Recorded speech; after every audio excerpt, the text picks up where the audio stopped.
University, I apologize to all my Columbus friends, um, are both USEDs, and those organizations are required within the same mandate that says we have to have a disability rights organization and a state agency supporting individuals with disabilities. And all of that is in order to support individuals and their families to live the lives that are in front of them, and to do it with grace and support.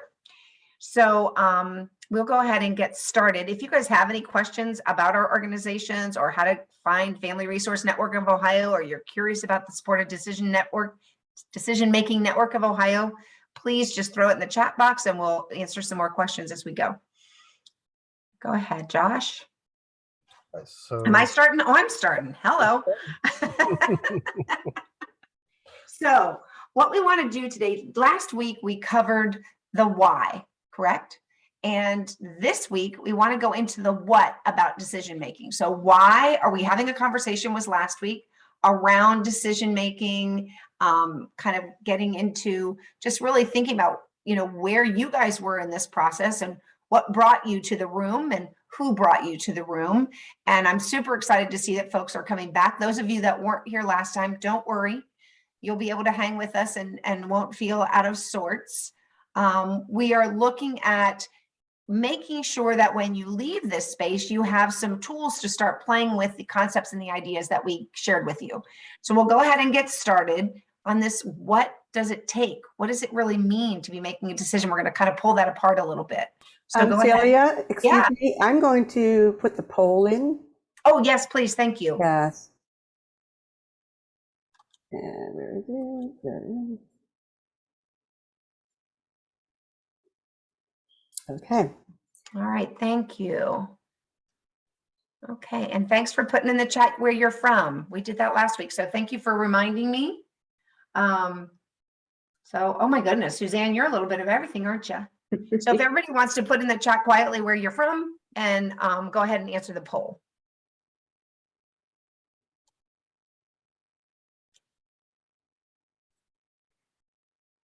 Oh, did I accidentally end it? Oh, I thought it was. Is it over? I think I accidentally ended it. Go ahead and open it up again. I think that was my fault. I apologize. I relaunched it. Okay, thank you. We'll let Josh handle it. I tell you, there's so many times I say that out loud lately. All right, Josh. And now I lost the poll. Oh my goodness, Celia. Are you doing? Oh, he's doing it. No, I just was going to look at it so we could share with who's here. Can you see it? I can see it on my screen. Can everybody else see it? Yeah, I can too. Get some answers. So, are we getting answers? Good. Yeah, 3. This is one of those things where we will share with you. Sherry knows this. Suzanne knows this. They've been here before. This really is a cooperative effort in these conversations. There's information we have to gain from you to move forward to make the presentation work. So when we ask a question, I often jokingly say it's not rhetorical. We really do need input from you, and we'll encourage you in different ways to do that. Thanks, Polly. Great. We got Okay. five people participated. Okay. I did not. Did you? You ready to end the poll? Yeah, go ahead. We've got everybody in there. Share the results. So it looks like 1 out of 5 currently support a person who wants to be a self-advocate. 4 out of 5, I want to learn more about how I can support a person to become a self-advocate. And another person, I'm here to learn. I don't know very much about supported decision-making. You are in the right place. What role best for you? 3 out of 5 people, parents of people with disabilities. 1's a professional in the field. 1 is a parent and a professional in the field. Okay. I'm a parent too, and a sibling. So that's my little space. But all right, Josh, go ahead. And then 3, how did you hear about this webinar series? 4 out of 5 email, and 1 of them on Facebook. Last question, have you heard of Charting a Life course yet? 5 out of 5, yes. Woohoo! Means I'm doing my job. All right. So let's do just a quick review from last time. And again, if you weren't here last time, this is where you can jump on in. So we talked about self-determination, and that's what a lot of this stuff comes back to. So let's make it even simpler to understand this time so we can remember it better. So first, we're going to call this control. So control is just that feeling that you have control over your life and your decisions. You can act with intention, that you can basically take action to change your circumstances in your life. And then we're going to call this capability. So being able to get good at something, it requires opportunities, right? And a lot of times we're going to fail before we get good at something, but we still have to have those opportunities if we're going to build that skill. And finally, connections. So we need to be connected to people, to others, especially people that we trust who are able to support us. And if we have those things, then our motivation kind of changes from external motivation, basically doing things because somebody expects us to do it, or we feel pressured to do it, we feel an obligation to do it, to intrinsic motivation, which means we're acting because we want to do this, right? So when we have these things, we have self-determination. And remember, having more self-determination leads to better lives for people. So our role as supporters is to encourage and promote this in creative ways and person-centered ways, whatever ways they need. But we are all different, so support is going to look different for each of us. It can even look different for the same person under different circumstances, and we will talk about that a little bit in a few slides. But how do we even know or recognize that someone has it, the self-determination? What is it actually? Well, we're going to talk about the difference between independence and interdependence here. My turn. There you go. So this is something we talk a lot about in the Charting the Life course space, and when you're in a room, if I'm speaking, because we really want to get at the crux of this, because we hear independence thrown around a lot, especially as we're getting older, we're transitioning, things like that. Those are words that we use, but what we also know is that we all work together in our day-to-day lives every day. Very few of us work in isolation, right? So when we think about building these circles and having this conversation around helping someone be a decision maker and supporting someone to make their own decisions, we talk a lot about having more than one person doing that. We all have our go-to person, but sometimes our go-to person varies, right? But more than one supporter is best. And each of us, when at our most content, even those of us who aren't people-y people, feel most capable when we have or are working on building connection and a network of people around us. And as supporters, we need to kind of take a deep breath and consider that we're not going to always be here. We're not going to be here till the end of time. And so when we think about supporting anyone that we care about or want to see succeed, we want them to have a network of people in their lives that allow them to get a number of different perspectives as they move through their life and have their experiences. In our day-to-day, we're very seldom stuck somewhere where we can't access help from others in our day-to-day lives, right? Even strangers.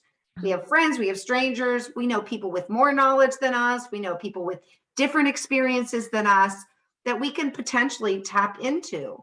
You talk to your mechanic, you talk to a stranger and ask directions. They have different or more experience or resources. So often we take for granted and don't even realize those times when we actually have help making decisions.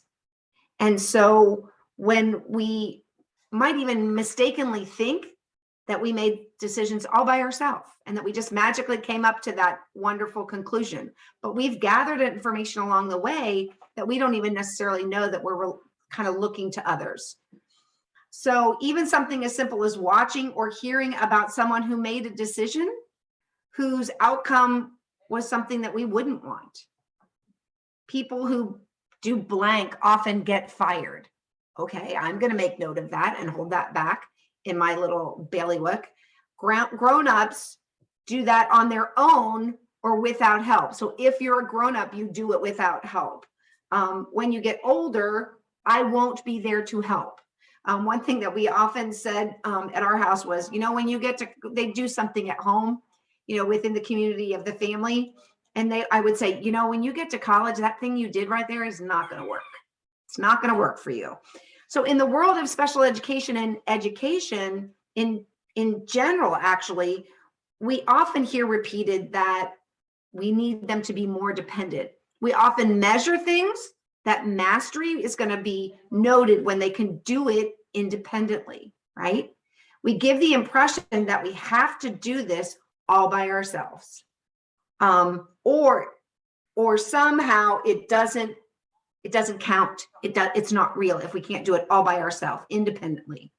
So what happens is when we find ourselves as young adults or with supporting young adults who don't feel competent or confident in getting something accomplished if they can't do it without help. And yet, especially after COVID, I think this is a case for me, and I'd be curious if folks would add to the chat if they feel that way. But especially after COVID, very few of us get through any day without some sort of support or help. Getting it done is the desired outcome now. It's not whether or not you did it without help or did it perfectly. And so I think paying attention to that and thinking about that. The other thing that I often see or hear from families and parents when it comes to making decisions is the avoidance of making a decision at all, especially if they don't know what you want them to do, right? The right decision is the decision that gets approval from others. And let's face it, as parents, as family members, as supporters, when they make the decision that we wanted them to, that can feel like a real win, right? But if every decision I make is simply made with one consideration, and that is that making that decision is because you want me to, or because I'm avoiding upsetting you, it's truly not what drives life decision making. That's not building the life that you want and doing the things that you want. So, but that false perception that this is and will keep our children safe if they just do what we want them to do or what we've taught them to do, or the decision that we've always told them is the best decision, that's somehow going to keep us safe. That's really kind of a false feeling. But what we know is that life is fluid, and so are decisions. So there's not one answer that's right in every situation. Take secrets, for example. There are good and bad secrets. We can never say always keep secrets. And we can never say never keep secrets. And none of us make decisions by ourselves, right? So as you consider how to provide growth for the person that brought you to this room, for the folks that you support, for the child that you support, number one, remember who the decision maker goes to for support shouldn't be just you. There shouldn't just be one person. We get used to what parents or those that we see all the time want us to say, or what they always say. And in fact, I think a lot of us as family members know that sometimes going to someone else and having them say the exact same thing that we said often is heard differently, or heard as some great new information when we've been saying it all along, right? And that means that sometimes they don't take us seriously as a decision maker or as someone that has valued advice. So having more than one person and that interdependency can really be beneficial. Thinking about ways to share with them in real time how you make decisions. Oh, I called your dad and I was talking to him about this because I'm thinking about this. Oh, I read an article, and letting them know you don't make these decisions in a vacuum. You don't automatically know what to do in any given situation, and modeling that behavior for them is hugely important. Go ahead. But the biggest reason I want to think more about interdependence than independence is illustrated right here. And that's that idea of isolation. The danger of continuing to be only independent in its simplest form can lead to isolation.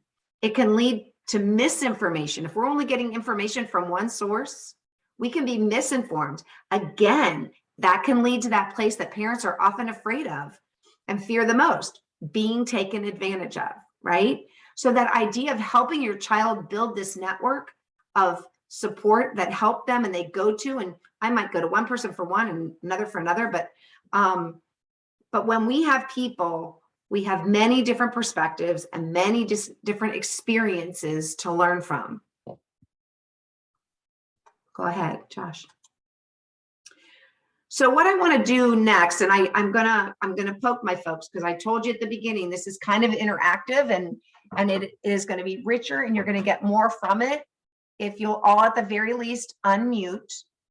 I think with a smaller group, Josh, do you feel like we could go into pairs in the breakout rooms in twos, or should we just kind of talk about it together? I think keep it in the main room and just see what people have to say about it. That's what I was thinking. All right. So if folks are willing to, please, because it will make my life really hard if you don't, I want you to unmute and share with me when you look at this. So first thing I want you to do is think about you. Now, I know last time we said think about you, and I'd say we got about 50%, and about 50% snuck in thinking about the people that brought them to this room. And I'm going to push you again and say, think about you. And Josh, if you, I don't know if you can do this on your computer, if you wave underneath the actual slide, do you see the magnifying glass? Yep. Okay, will you click on that and just bring up closer on both of these? Do you know how to do that? It'll bring us, there you go, there you go. Okay, so these are tools to help you begin talking about decision-making, think about decision-making. And I want you to think about it with you. So when you look at this, obviously, you don't have to necessarily write this all out, but you can to help you think about it. But in this space, I just want you to think about people that help you make decisions. Who are your kind of go-to people that help you make decisions? And then if you look to the right, how or what decisions do they help you? How do they help you with those decisions, right? Do they help? Is this the person you go to that you want information in? Is this the person that you go to that helps you understand what may happen or not happen? Is it if you're talking about a relationship, an intimate relationship or a love relationship, do you go to one person for information, or do you go to a different person? And is it the same person that you talk to about employment, that you talk to about a relationship? And then down at the lower part of that half, thinking about what kind of support you need continuing into this process of decision making with each person, looking and putting their name there and saying, what do they help you with? What are they a good person? And it may change from person to person.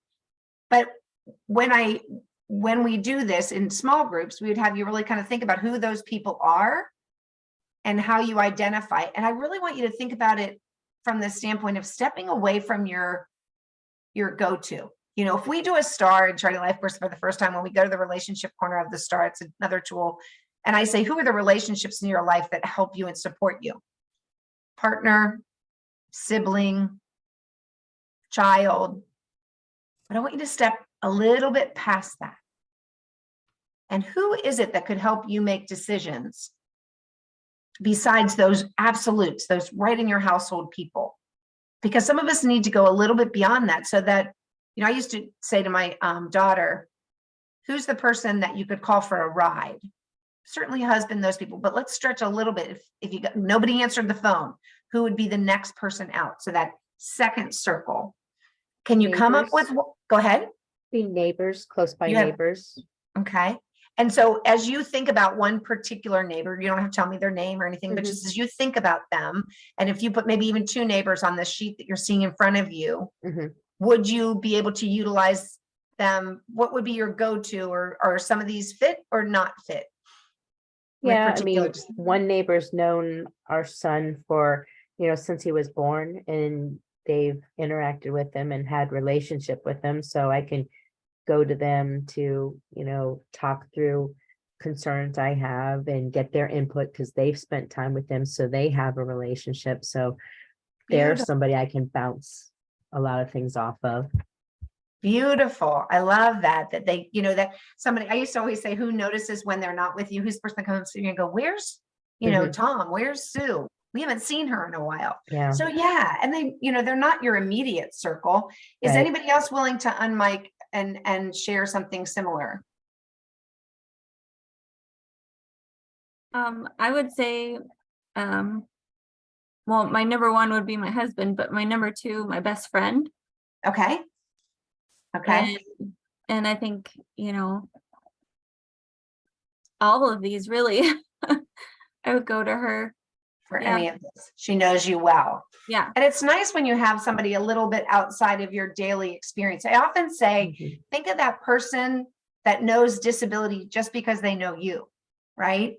So hearing what Suzanne said, hearing what you said, that they know your experience, they've lived it alongside you, and they're a person that you can lean into sometimes when making a decision.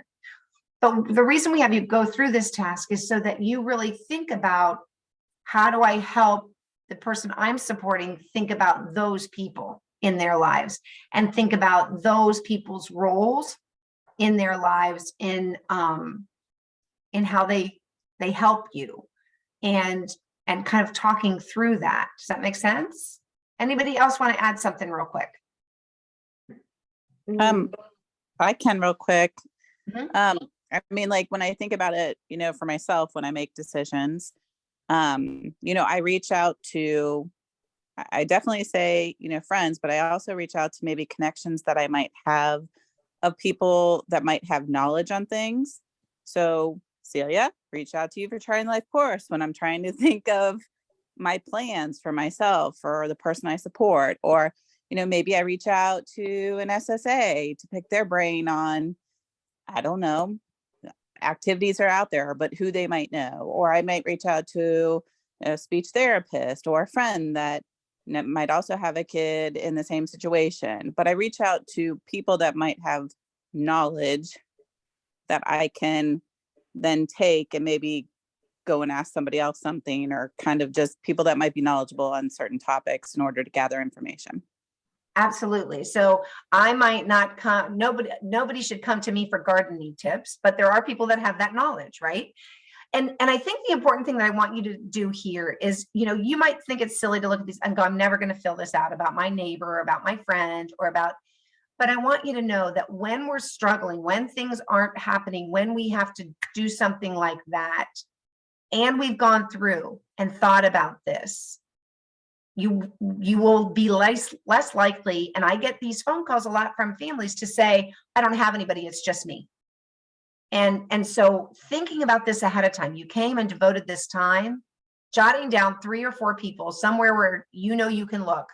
If when I'm in a pinch and I don't know what to do and I'm kind of stuck, who's somebody I could call and say, hey, do you have 5 minutes? I did it today before I jumped on this call. So just think about that, because when in the moment, when I get those phone calls with families, I do this work and invariably there's somebody outside that immediate circle. So go ahead, Josh. I took this pretty long, sorry. Got Right. passionate. Does anybody want to kind of weigh in on what they think capacity is? Any ideas? Should we call on people? I mean, I can. I mean, I know this term came up when we looked into, setting stuff up for the person that we support. Mhm. And it was important that they had capacity. So, were able to state if they wanted help and what they would want help with. And I mean, it didn't have to be an exact science, but just at least saying like, yes, I would want this person to help support me or help me with decision making. So they had the understanding of what they were agreeing to. Yeah. So technically, capacity is a medical term that doctors make a decision about, right? But the way that we're talking about it is really, can this person make certain decisions? Do they have that capacity to do that? And so there are ways that we can have those conversations that help us get a better sense of where there's capacity and maybe where there's not. But the important thing here is that capacity is not static. Capacity can change. For example, I might have capacity to make certain decisions later in life that I didn't have earlier in life because I've gained skills and experience, right? Or another example would be that I typically have capacity to make some kinds of decisions, but something traumatic has just happened, or I really haven't slept in a couple of days very well, right? My capacity might be diminished because of that. I actually did a presentation earlier today and somebody said that they were working with someone who had a really bad UTI and her capacity was diminished while she was dealing with that. Now, that doesn't mean that her capacity was permanently affected, but she did need a little extra support while she was dealing with that, right? So capacity can change over time. It's not fixed. But what can we do to kind of get a sense of the capacity of the people that we care about? So one way we can utilize, we want to, again, wanting to emphasize tools. I'm going to ask you to do that magical thing again, Josh, with the little microscope, or is that what it's called? Not microscope. That. What's that called? Magnifying glass. Thank you. Vocabulary is a thing for me lately. So magnifying glass. So is kind of a way to assess this, right? And this is a great Charting a Life Course tool that you can kind of hold up, and it gives you things to think about. Since all 5 of you are aware of Charting a Life Course, and all 5 of you may have heard of the domains, this tool is set up, or this assessment, it's an informal assessment, and it can be done by you. It's nice when you ask the person and walk through it with them and have them fill it out. Or even just casually working into conversation here and there. But what it does is it boils down that it used to be called the stoplight tool, and it was kind of red, yellow, green, and green represented stuff you're able to do on your own. But this just kind of goes through by domain. Can I decide if or where I want to work?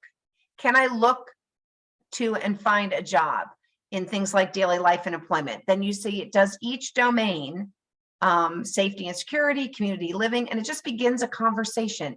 And that's the beauty of the Charting a Life Course tools in any space, is it just gives you a place to start talking about things and saying, hey, are you comfortable doing that completely alone, or do you want help from others? So it's just another great tool for that. I can decide with no extra support. I need support with my decision. I need someone to decide it for me. And sometimes that's because I have no interest in doing it by myself. And other times it's because I just don't feel comfortable and confident. And then you can start working on ways to build that confidence. Go ahead. It's me again. So again, you may be familiar with the Charting a Life Course tool of the trajectory. And Josh and I talked a lot about in this process how important it is as a supporter to listen.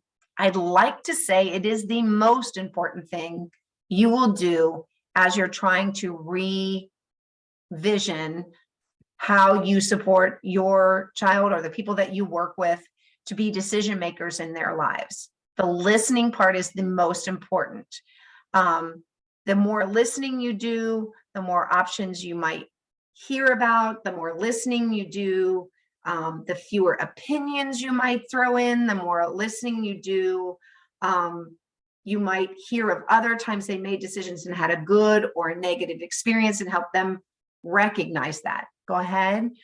But ultimately, in this Charting a Life Course trajectory, it's just a great tool to think about or fill out. Again, I'm not about filling them out as much as I am thinking in the framework, but thinking about what do you want and what do you not want? Because often when we get paralyzed in decision making is we can't quite make the balance between the two, or we haven't recognized both of them. So that idea of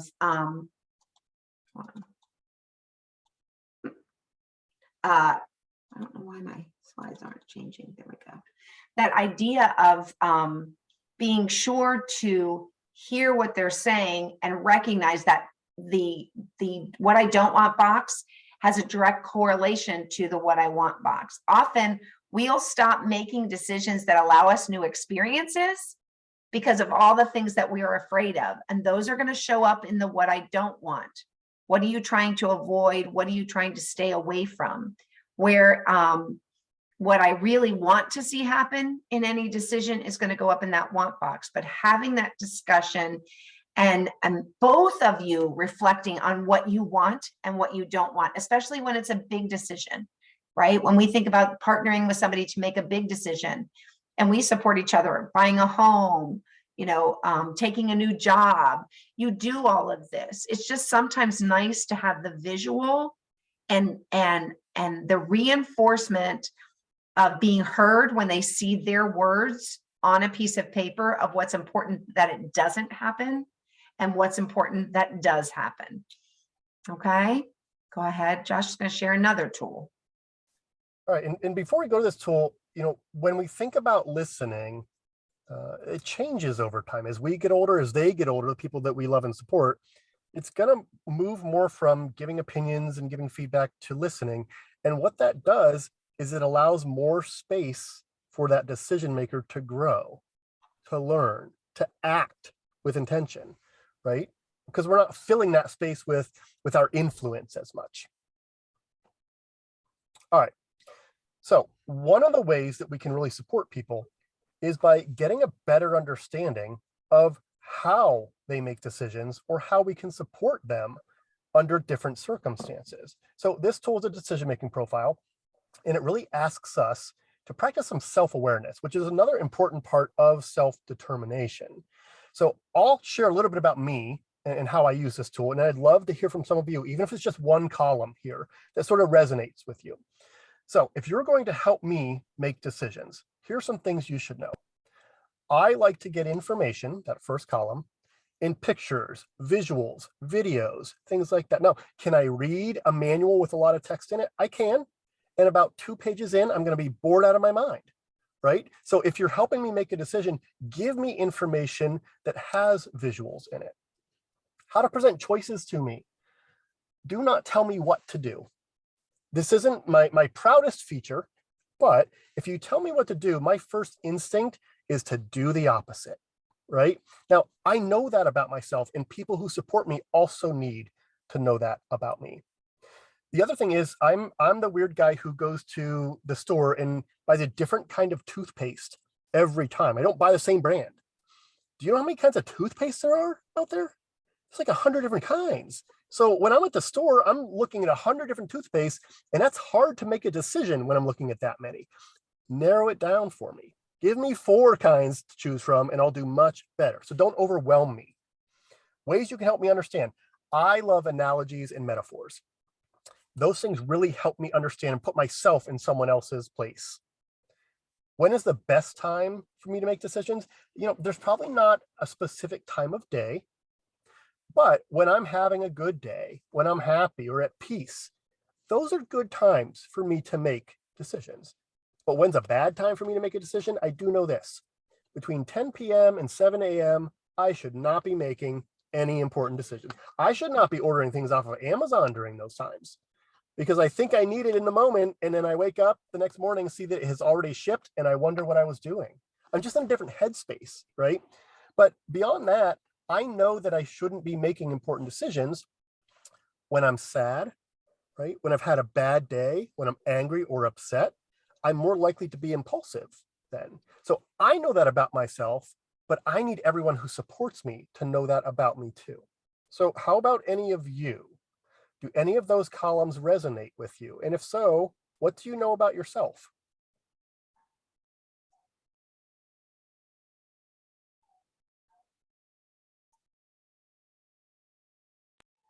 Well, this is Deb. I'm a visual learner. So show me how to do it. I'll watch you and then I'll try it. And I may have to ask them to do it again. But once I understand the process, then I can do the task. Mm-hmm. Yeah. And, so if someone is supporting Deb and they don't know this about her, and so they tell her what to do, and then maybe it doesn't get done or doesn't get done the way that they wanted it to, well, they didn't provide the right support, right? So it's important to know these things. Who else? What do you know about yourself?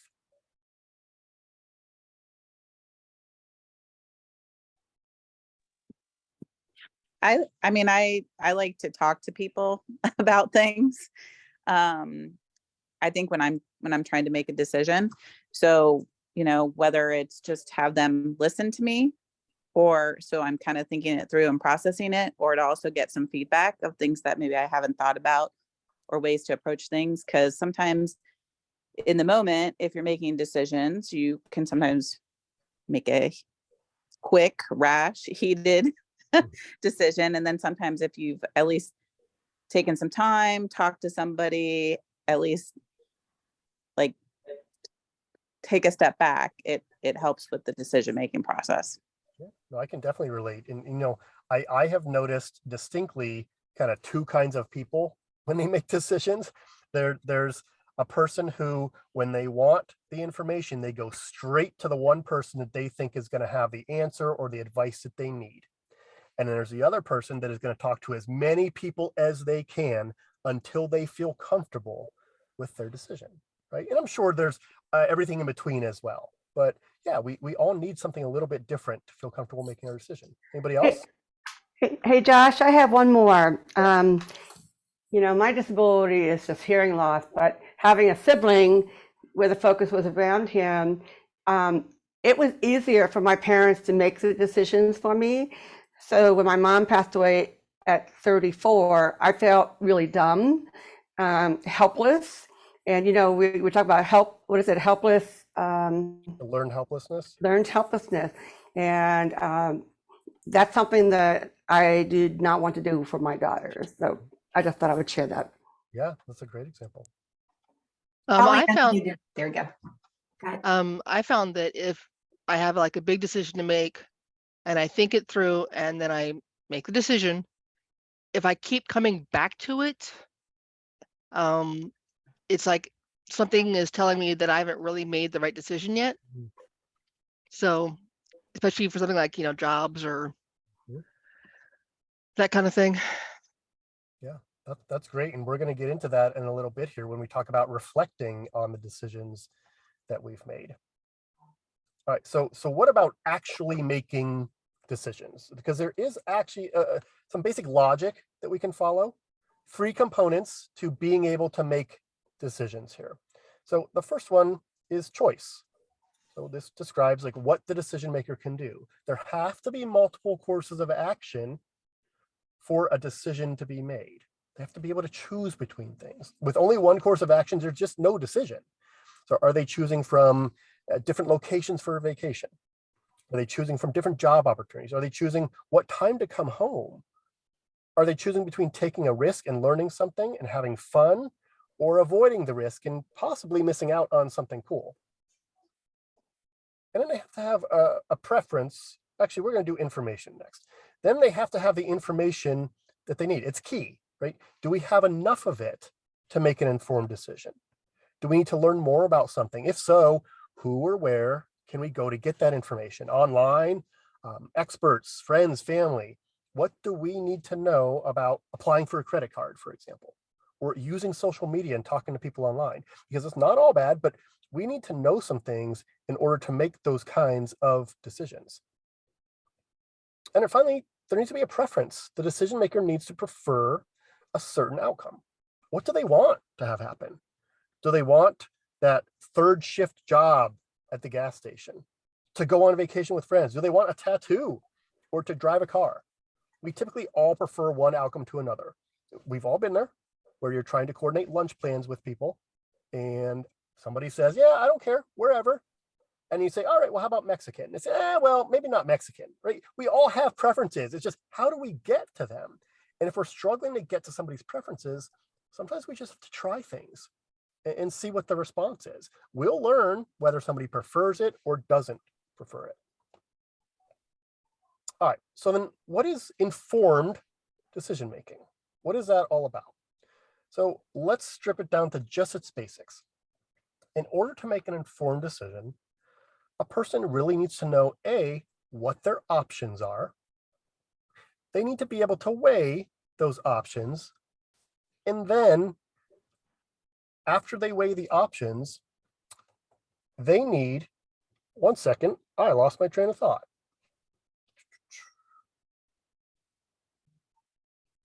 All right, we're going to go on to this one, which makes this clear.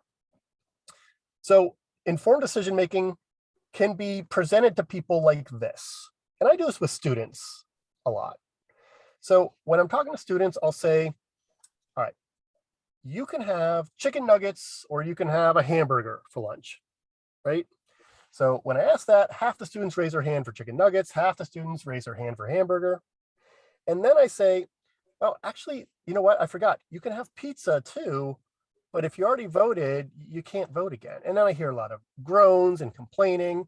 And so the illustration there is, yeah, wouldn't it have been nice to know all of your options before you made a decision? So that's a really important part of informed decision making. Know all the options, be able to weigh, and I remembered the third part, it's have some sense of how that decision is going to impact you in your life. Now, we don't have to know every hypothetical, but have some sense of that.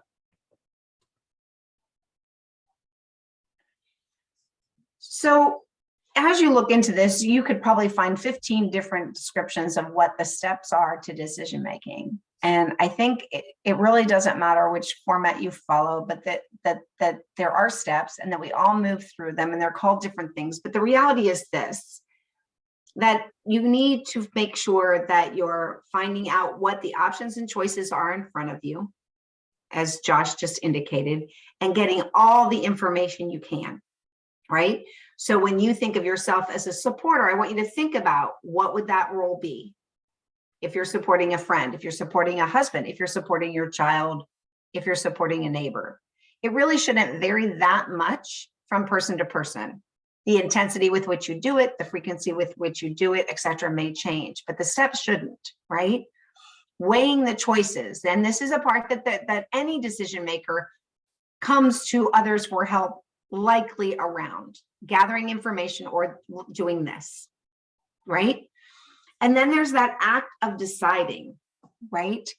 And in that act of deciding, I think listening is key. Now, I think listening when we're finding options is and kind of identifying information, super important too. Weighing choices too, because you're going to give feedback. But in that deciding space, then you can share that feedback because you were listening and you heard them, and you can bring back to, I heard you say, I heard you wonder, I sense this fear, whatever it is, right? And then the next step is acting on that decision and really thinking about how to go about acting on that decision. And do they have all the information that they need to do that and supporting that, right? But what you want to do through all of this is listen for your own biases, or at least be aware of your own biases. That instinct to jump in, ask yourself, what is your purpose of jumping in, right? Would, you know, what the question I ask myself when I'm working with my child is, if this were my friend, would I jump in here? If this were my friend, would I share this thought? Or would I go, that's super cool, how'd you come to that decision? And reminding myself, because typically if the answer is different, it may be driven by bias, right? Listen through yourself, trying to save them from hurt or avoiding pain.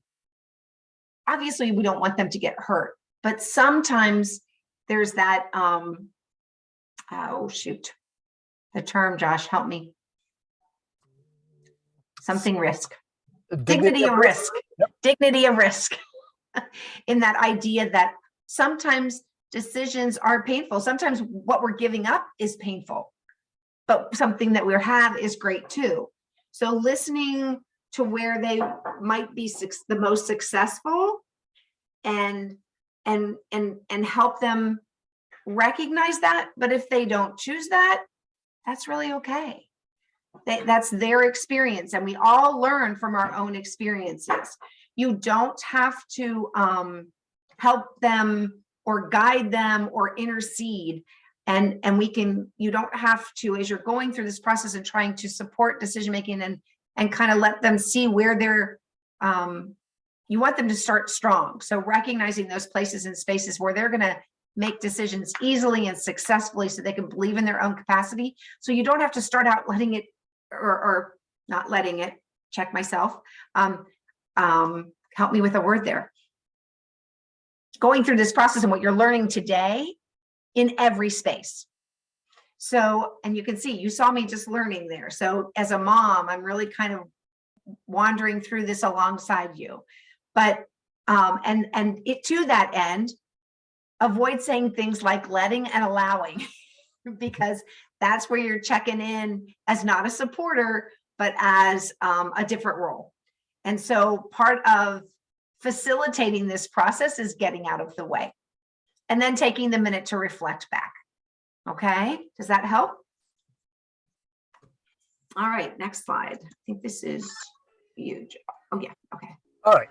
So what kind of happens as we grow as supporters is it becomes less important, not unimportant, but less important what decision the person actually makes, and more important, the process they use to make that decision, right? Thinking through it, applying these things.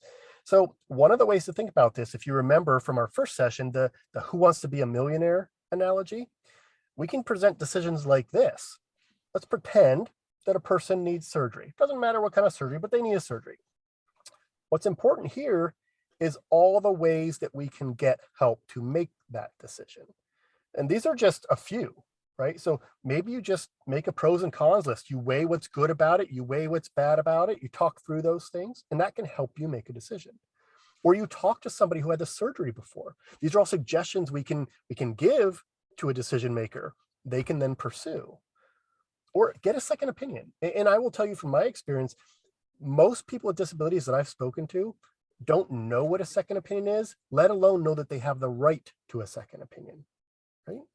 Or maybe choose not to get it, because a really important part of there's a communication bill of rights is supporting people to reject or say no. That always has to be an option when people are making decisions. Not necessarily one that we always agree with, but it's still an option. Sorry.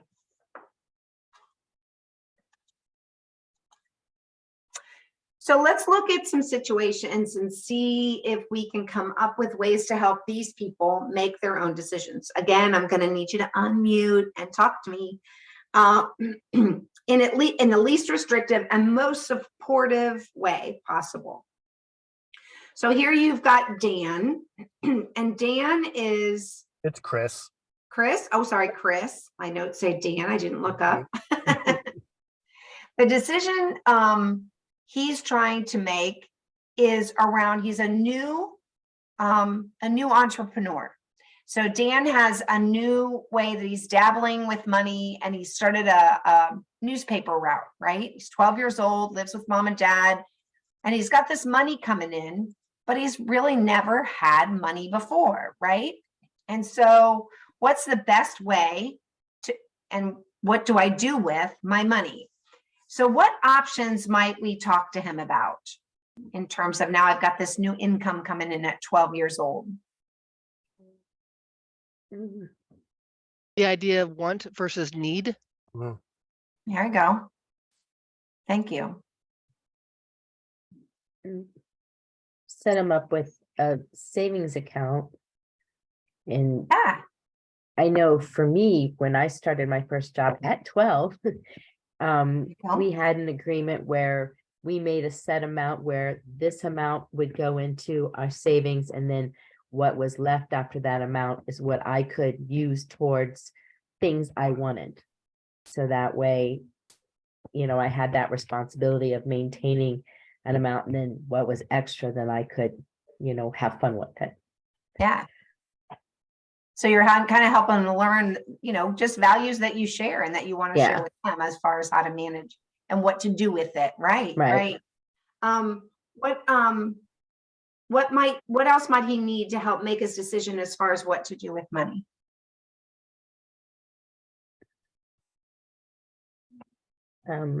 I set a goal of what I wanted to save something towards. So that way you can kind of learn what it takes to build up to that amount. Okay. And how might we help him learn what his preferences are? How much different things would cost, of what type of items he wanted, whether it was like clothing or games or foods that he would like candy or things of the likes. Yeah. Because something that I think I like might not be worth it to me if it costs more than something I kind of like almost the same. And so it might be driven by how much it costs, but it might be that I don't care, right? Yeah. Yeah. So let's see. Whoops. So as you see here, there's lots of different options. And with Dan only being 12 years old, and if Dan was a different age, we might be having a different conversation. We might be talking about a joint bank account, or we might be talking about managing Social Security benefits, or so age certainly makes a difference, right? But right here, we're talking about just understanding. And I love the idea of apps and getting them connected to technology support. We in Ohio are a huge technology support state and want to see that happen, and not just technology that's in the disability world, but just that shared technology that everybody uses. So apps that help you work with and understand the use of your money and can see it visually and how it disappears or comes back or whatever, because it's hard to see that money that's in a bank, right? Okay, go ahead, Josh. All right, so let's talk about Maggie next. Let's get to know her just a little bit. So Maggie's 32. Her doctor has recommended surgery, and she's scared. She does not know if she wants to have this surgery or not. Something else you should know about Maggie is when she talks to her doctor, she doesn't really understand what he's saying, right? And somewhat as a result of that, when she gets back home, she doesn't always follow the doctor's recommendations or orders. So the question that Maggie needs help with is, what should I do about this? My doctor's recommending surgery. So what are ways that we can support Maggie? What options can we talk about with her? I was thinking maybe we could ask the doctor to be clearer in his recommendation and why it's important, but use my kind of language, which is simple. Yep. Speak to me in words I can understand, right? There you go. Yep. What else? Any chance Shauna and Tiffany want to chime in? Otherwise, anybody can chime in. Suzanne said, my parents had the same process for us. I had something similar for my own children, just not as strict as my parents. Yeah, she was talking about the funding of the money earned. Oh, back at the bank comment. Okay, I was trying to. There you go. But with the surgery one, I think she might have a hard time getting the doctor to kind of speak to her understanding. I think you'd have to find like a nurse practitioner or someone else more attuned to speaking with those with disabilities to help them to understand the medical issues she was having that could make her more comfortable. I don't think her doctor's necessarily going to give her that. So she'd really have to find an advocate more that could put it on her level to make her comfortable. And Suzanne, you bring up a good point, and I think as a supporter, it's important to think about, and especially as you move into adult medical, is just looking at her and speaking to her, even if we need the help of someone later to interpret or give it to her in a way that she can better understand in the moment. But teaching our medical providers to speak to our folks and have them understand, and in the moment, maybe supporting them by saying, can you put that in simpler terms? If the proposed surgery is relating to the condition that has her disabled, maybe seeing if there is one of the organizations specific to the disability, and they might have some resources on their website, on their social media. Yeah, that's great. Like we can do a lot of things here. We can get really creative with this, right? So we can start with something as basic as a pros and cons list. We can look at a HIPAA release, which is kind of what Suzanne was talking about. Get somebody else in there who can better understand the doctor and then explain it to Maggie in a way that she can understand. Maybe there's some technology, and maybe this technology is less about getting the surgery and more about how to follow through with the treatment or the recommendations when she's home. Is it an alarm, reminders, things like that? Or a second opinion, possibly a power of attorney, if she'd like somebody else to make some of these decisions for her. All right. So now we get to meet Jason. Yep. And Jason is 23 years old and is currently in an apartment living with two roommates that he's not getting along with, and he doesn't like his current living situation. He's thinking about the possibility of living alone or maybe moving in with a couple of friends. He currently doesn't feel well or hear well, not feel well, hear well. But the other part of this is that his friends, they are all over 23. And so they are legally allowed to drink, but Jason's not much of a drinker and his friends kind of think that's kind of cool. And he doesn't so much mind, but they kind of pressure him a lot. And he's aware of that. But he's kind of trying to figure out how or what he might do in steps of and consider when making a decision. How would you support him?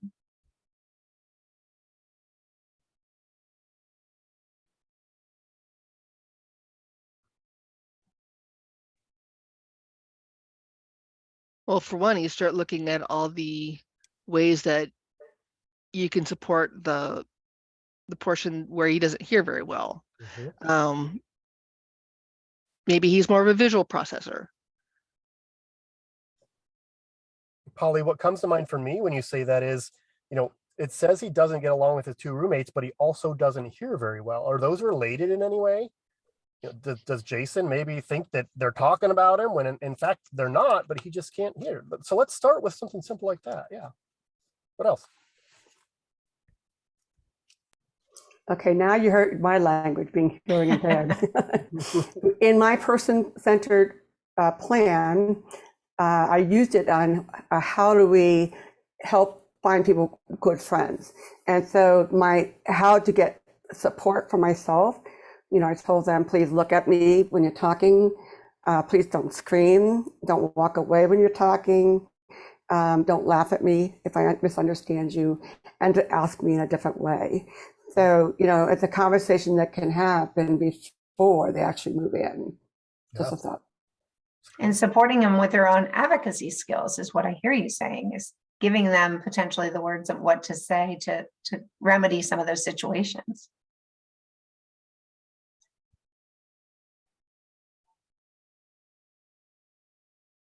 Anybody else? All right. So yeah, there are lots of things that we can do.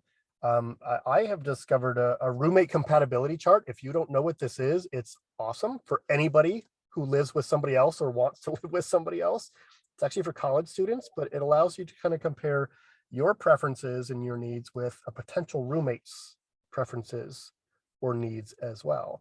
Maybe Jason has fun hanging out with his friends every so often, but it's very different to live with people than to just hang out with them, right? Does he understand his budget? Can we do pros and cons? So all kinds of things. All right, last one. You want me to take this one, Celia, or you want to do it? Sure, I'll take it. Ruth has worked in the same job for 25 years, and she thinks she's ready to retire. She's worried about upsetting her boss and her coworkers if she leaves, though, so she's not sure what to do. So in this case, Ruth's kind of already made her decision. What she's looking for is help to communicate that decision to others, which is another thing that someone who is a supporter can do.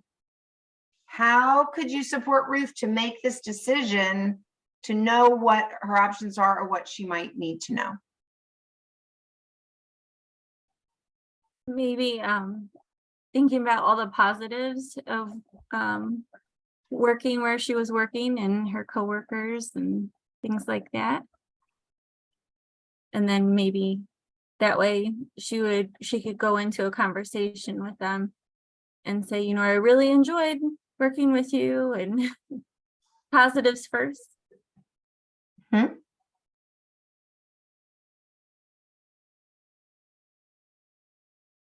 Anybody else? Something that I think of, Celia, is, what does she know already? I know I've talked to other people about this specific example, and they've said, well, does she even know what a resignation letter is? Has she ever written one? Right?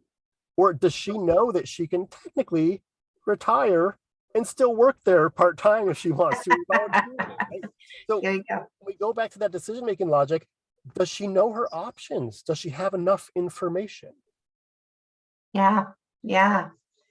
And then what are those other supports she might have in place? In this case, Ruth can meet with her case manager. She could also meet with her counselor to practice and have this conversation about ways to tell people hard news.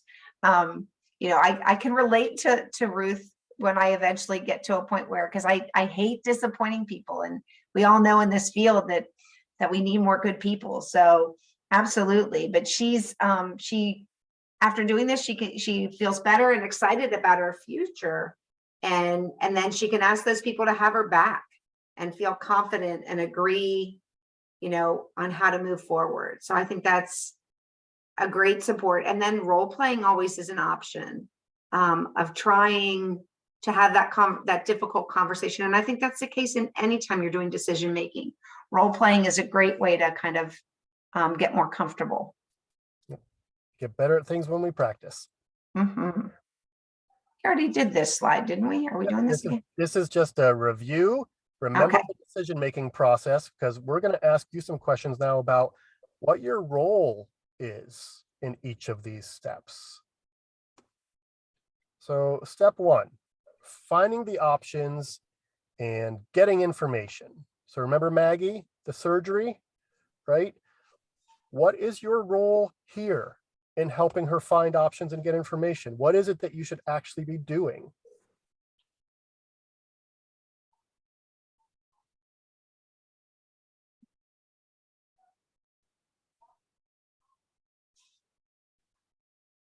So in this case, your role is just to assist them to gather information about the decision and find the options that they want to choose from. That's it, right? Some things you might directly assist with, or assist them to find things on their own. So maybe search on the internet, talk to other people about things. The other things to remember in this step is that it can take time to get all of the information that we need to make an informed decision. And that the level of information that we seek, it does vary from person to person, because some people are happy to make decisions with not much information at all, or just based on one factor. Also, you don't need to be the one to find the information. Like we mentioned, you can support her to find the information for herself. This also may be a new experience for her. So be sure to go slow and check that she understands as you're going through this. We sometimes have a tendency to rush through things, either because we have limited time or because it's just not convenient for us to take that time. But when we do that, we're not sure that the person is really understanding. And finally, don't limit the decision maker's choice by limiting their access to information. That whole idea of lying by omission, like I didn't technically say a lie, but I left something out that could have definitely influenced that situation or that person's decision. All right, so step two, weighing choices. So this was Jason. What's your role as a supporter in helping people weigh their choices? For the sake of time, because I know we're getting close to running out, I'm going to go ahead. Listening? Yeah, exactly. Okay. Listen and helping them weigh those, right? And these are going to be different to yours. So you should make sure to ask them for their opinion first, so that you don't sway their decision. I think Barb Safaris once said this, and it stuck with me. She said, the person with the most authority in the room should speak last. Because once that person speaks, their influence is out there, right? So yeah, ask them what they think. Think about possible outcomes of their decision. Imagine what their life would be like if they made this choice or that choice. So like, what are the good things that might happen, Jason, if you do this? Or what are the bad things that might happen? How much time and effort is it going to take to do that? You want to move with your friends? You ever moved before? You know how much time and effort that takes? What's it going to cost? So anytime we're helping people, these are questions that we can ask to help them weigh their choices. And I love the idea of asking it in a question instead of presenting the weighted question answers.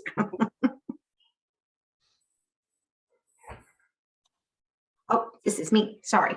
So step three. So deciding. What would your role be in the deciding process?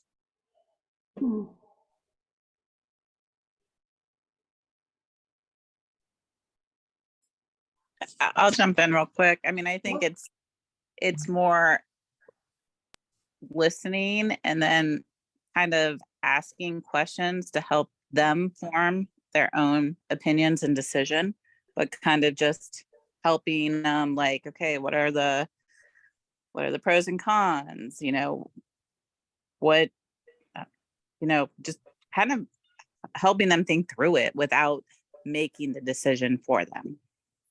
Yeah. Anybody else?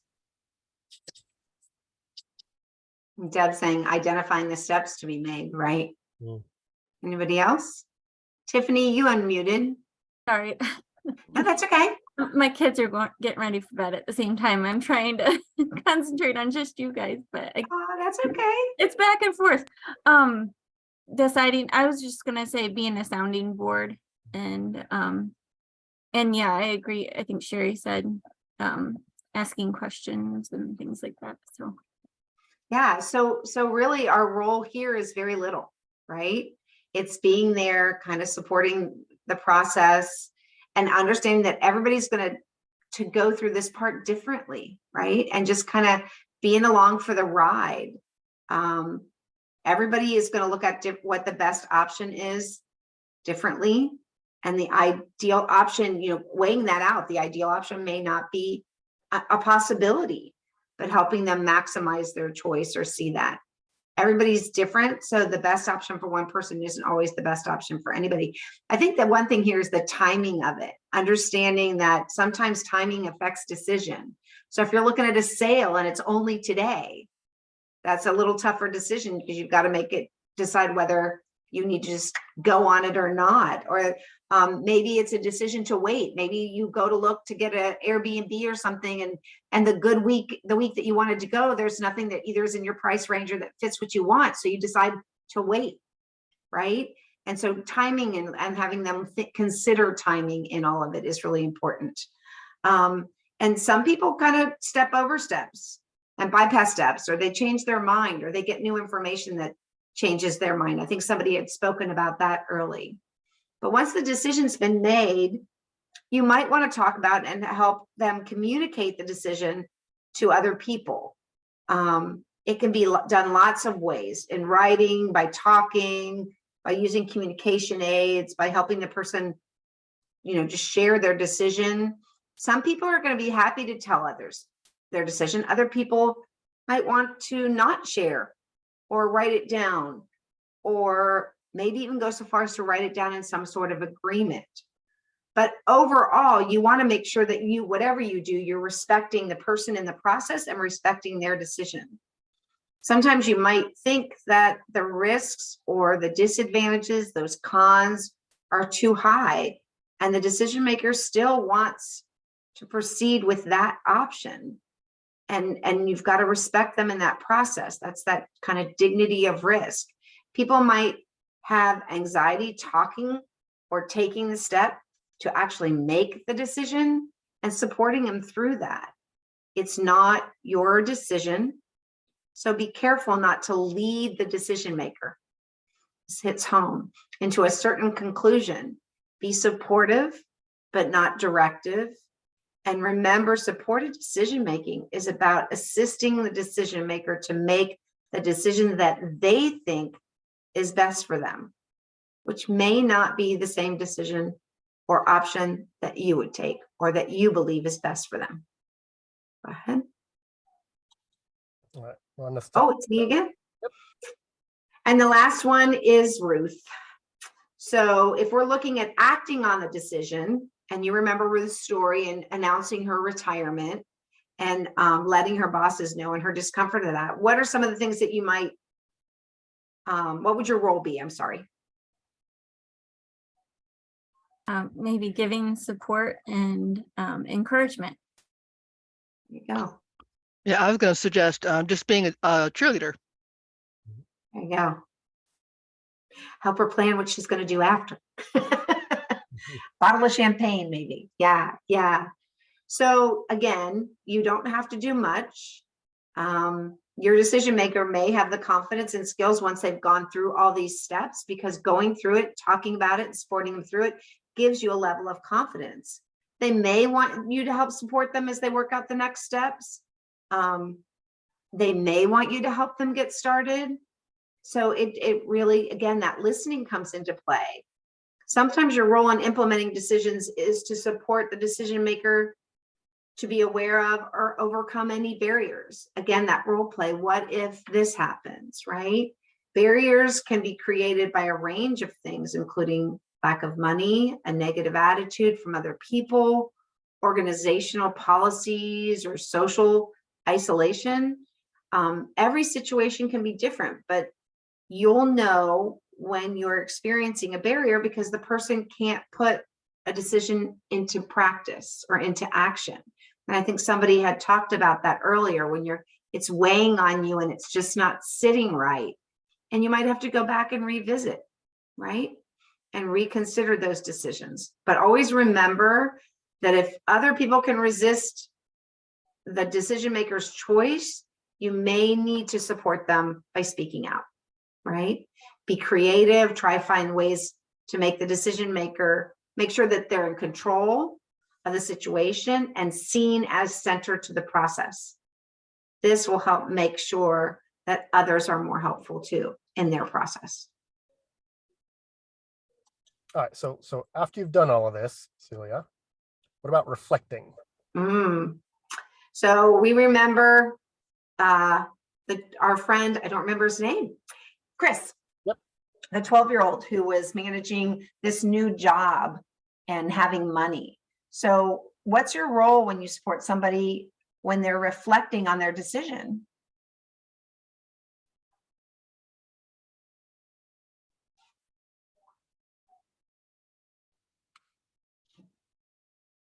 What questions might you ask them to support them in thinking about it?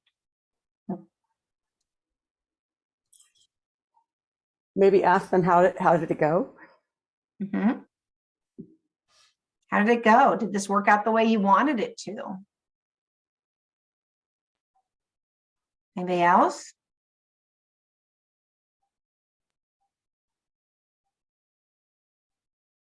One of the questions I often am asked is, what would you have wanted to go differently, right? When I look back at it on myself. I remember somebody just a few minutes ago talked about if they make a decision, but they keep thinking about it, then maybe they feel like they didn't make the right decision. So how about checking in with somebody a little bit later to see if they're still happy with the decision that they made? Yeah. Because it's not that you have to undo the decision, but it's that helping them reflect of what might I do if this isn't what I expected. With his, did he spend his money wisely? Did he spend something and then regret getting it later? Right. Or maybe he's holding on to it and afraid to spend it. And then you can talk about that. So it just lends itself to the conversation, right?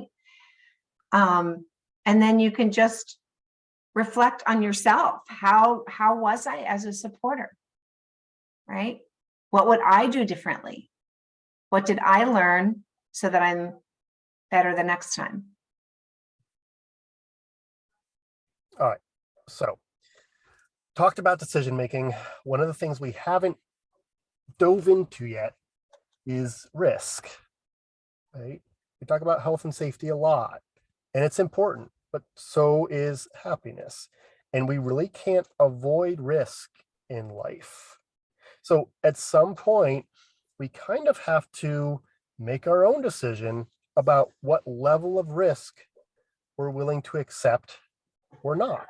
And this is going to vary with every decision, but make sure we're considering the benefits as well as the risks. So something like this risk matrix can be really helpful when we're having conversations about risk or need to make a decision that involves some risk, because it's very easy to go to that hypothetical worst case scenario. What's the worst thing that could happen if they do this, right? But something that brings us back to maybe a more objective reality can be really beneficial. So this just helps us measure, all right, how likely is this thing to actually happen? And how bad would it actually be if it did happen? And before I move on to the next slide, I want you to look at this and ask yourself, if you were going to circle a region or an area on this to identify where growth typically happens for people, what would you circle? Would it be at the very, very low end there? Or would it include some moderate and occasionally even high risk for people when they're making decisions?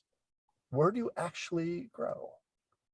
So when we talk about low risk, these are rare, unlikely, maybe they're possible, but the consequences is negligible, marginal. So maybe a possible side effect of a medication that you get a headache, right? Low risk, could happen. If it does, it doesn't ruin your life. All right, moderate risk. So this could depend on your financial situation, but maybe you spend $50 or $100 impulsively. You're going to notice it. Maybe you can't go out to eat as often for a while, but it's also not going to ruin your life. Then we get to high risk. So for us, maybe that's going 20 miles over the speed limit on the way to get somewhere, right? Or breaking some other laws. Again, there's no handbook. We have to have the conversations and talk through this. And then finally, extreme risk. We're probably going to try to avoid these, right? The really bad things, death, dismemberment, things that could hurt a lot of people, things like that.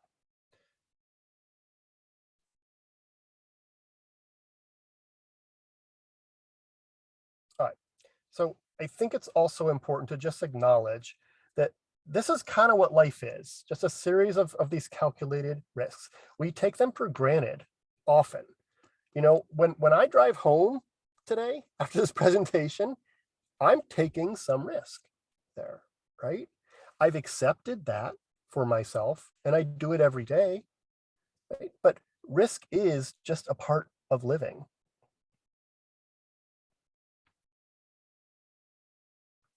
You're muted, Celia. There we go. Sorry. So when we consider risk, it's important to take a real holistic perspective.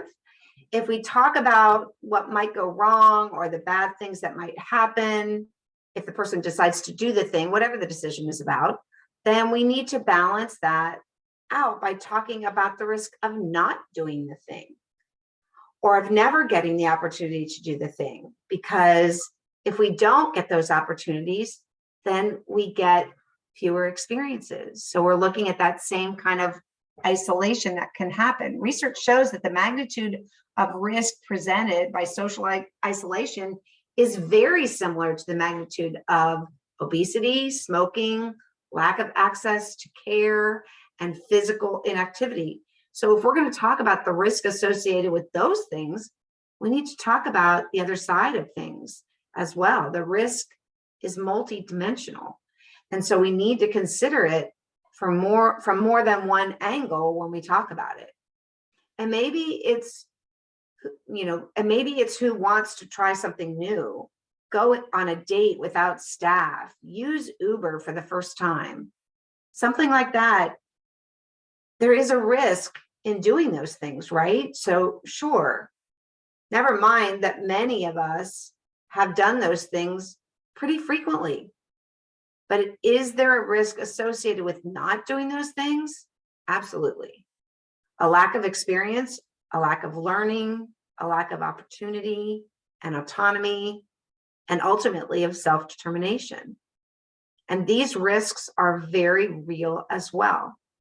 We know that people with more self-determination, for example, are actually better at resisting abuse and exploitation. And that people with less self-determination may be more at risk, especially their mental health and their emotional well-being.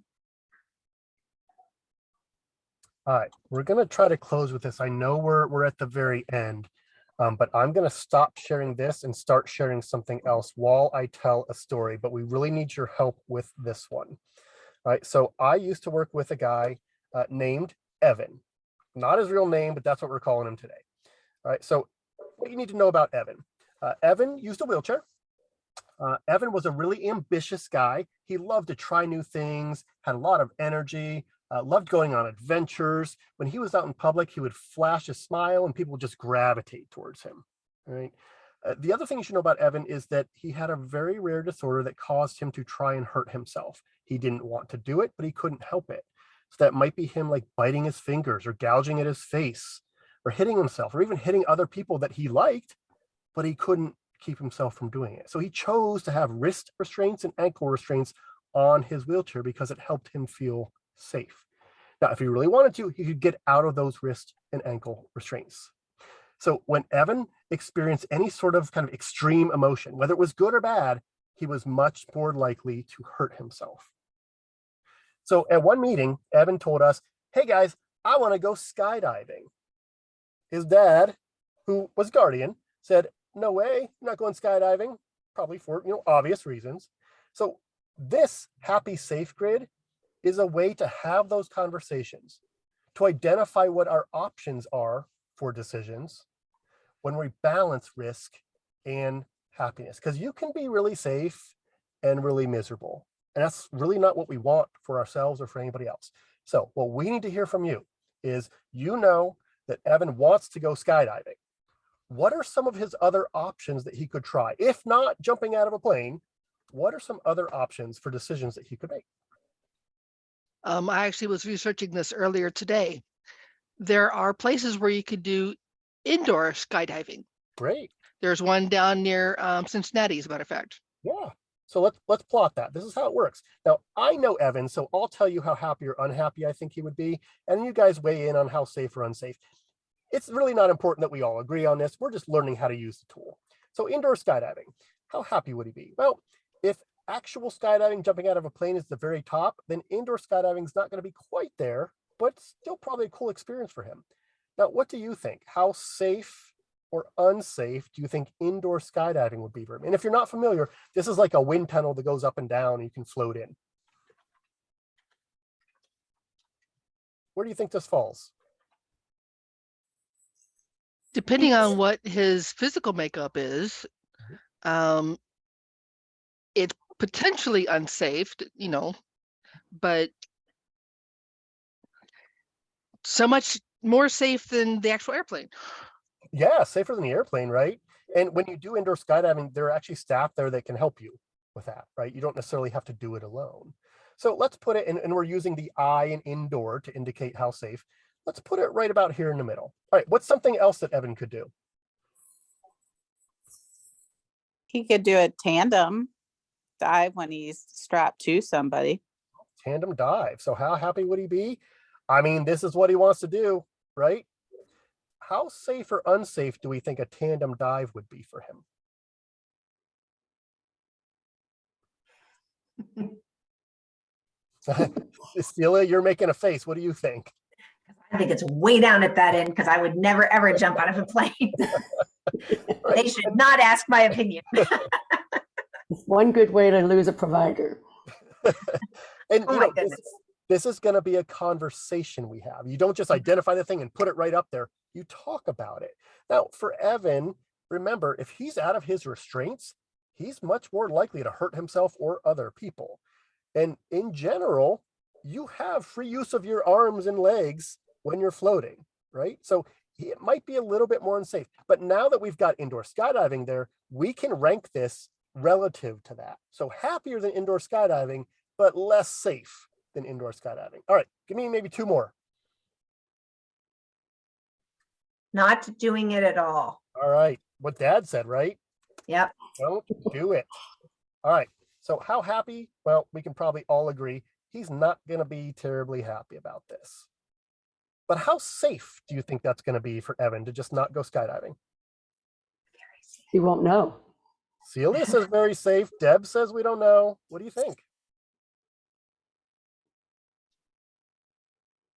Remember what we know about Evan. The more... Maybe- Not necessarily safe because he'll be unhappy, so he might lash out at that decision. Yeah. So how do we feel when somebody tells us repeatedly that we can't do something that we really want to do? Not happy. Yeah, we get upset. And we know that when Evan gets upset, he is much more likely to hurt himself. So what initially seems like, he's going to be unhappy, but at least we're keeping him safe, is actually unhappy and unsafe for him. All right, one more. Is there a virtual? There is virtual reality skydiving. So you put on that headset, you get the experience of it without actually having to leave your home or in his case, his wheelchair. So how happy would he be with that? Less happy than indoor skydiving, but he still gets the experience. How safe or unsafe do you think virtual reality skydiving is for Evan? I think that's the most safe option. All right, so the Yeah. most safe option. Yep. Like, Okay, he might get a little nauseous, maybe. I've done VR and I got nauseous, but if that's the worst thing that's going to happen, yeah, it's probably the safest option. Let me put one other thing up here that I sometimes hear people say. Watch YouTube videos of other people going skydiving. He's not going to be happy with that, right? But how safe is he going to be if he watches YouTube videos? In general, pretty safe, right? Yeah. We could have the same conversation about not doing it, but in general, pretty safe. All right, so this is how you use that. You just plot all of these options, and you don't overlook anything. Everybody gets to plot their idea on here because it creates a really nice visual to help a person or a team make a decision by balancing safety and happiness. So in Evan's case, he actually went indoor skydiving. They found a place in Chicago for him to go, that wind tunnel. And we got a video of it. And it was amazing, right? And he has the biggest smile on his face. He had 2 staff from the indoor skydiving place with him. One on one side holding an arm and a leg, one on the other side holding an arm and a leg. Guess who else had the biggest smile on their face, though? His dad. Yeah, mom and dad did, right? The way this happened is that we were in a meeting. This was 3 years of talking about this. We were in a meeting. Evan had to use the bathroom. His staff took him. And dad and mom looked at me and they said, I think we finally get it. We ride motorcycles. And if somebody told us that we couldn't ride motorcycles because they were dangerous, we would laugh at them and we would get on our bikes and we would ride away. And I think my son wants a similar experience. He wants that sense of adventure, of trying something new where there is some risk involved. So let's figure out how we can do this. We're seeing your whole screen, Josh, not that it matters at this point, but.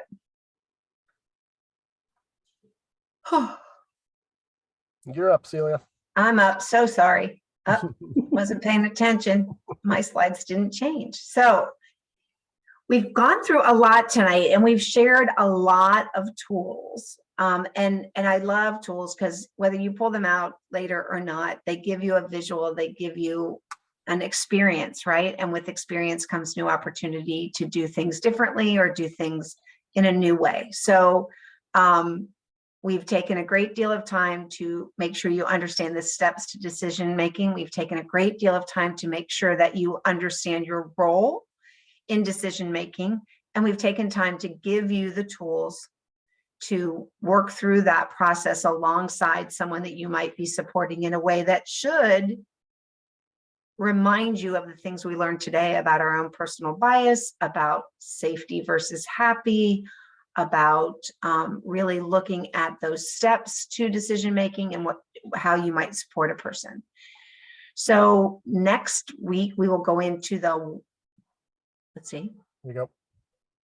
Oh, next week we will go into the how. How do we really do this, right? And then the following week we're set up so that you can bring someone along with you and really just work on choices and opportunities to discuss choices in that process and practice what you learn. So I know we're tight on time. I'm going to put in the chat box the Bitly if you can't use your phone to get the scanned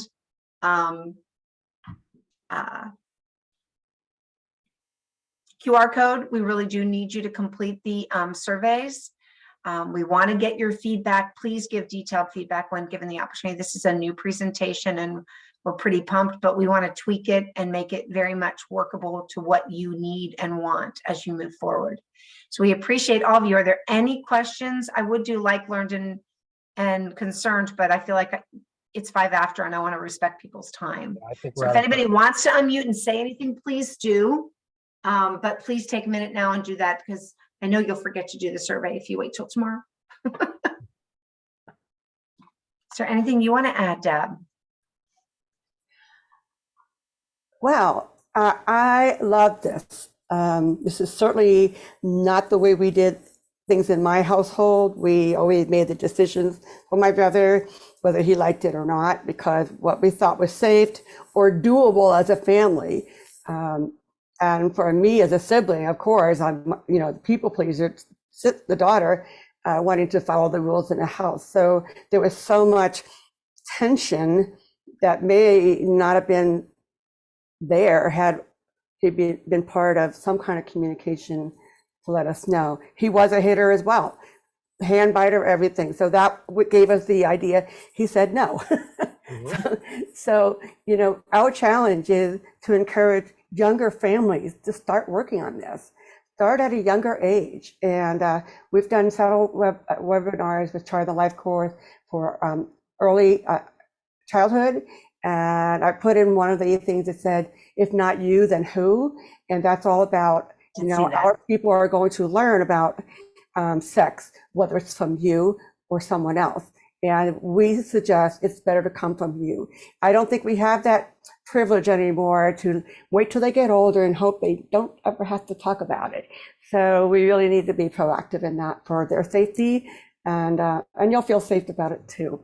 So anyway, thank you so much, Celia and Josh, for doing all this work. I will be, once I finish editing it, I will send the edited version and all the pages in case someone didn't get them in the chat. I wanted to make sure everyone just kind of relaxed and stayed and tuned in. So next week, on the date is 21st, 6:30 to 8 p.m. Bring your friends, bring your parents, other parents you know, bring them, because you could work on this type of thing together. Thank you so much for joining us, and have a great night. Thanks, everybody. Thank you. Bye. And Deb, please feel free to fill out a survey too, and let us know. I'm on it. Awesome. Okay, awesome, because your input is equally as important. Good Yeah, night, Susan. See you next week. Yay. Yes, thank you so much. And Josh, I hope you didn't use all your gas trying to stay warm. I got 53 miles left. I'm good. Celia, I'll see you Friday. Yes, you will. And Josh is going to be there too. Oh, good, good. Well, I'm coming in a wheelchair if I feel up If to you it. need a push here or there, you call on me. And Thank you. I got No problem. our new Child and Life course ambassador signed up to help me with it. Yay. Good. I haven't met them. So Yeah, yay. yeah. All right, God bless you guys. Have a great evening. Thank you, Josh. It's All a right. pleasure and an honor. Talk to you too. later. Bye. Bye.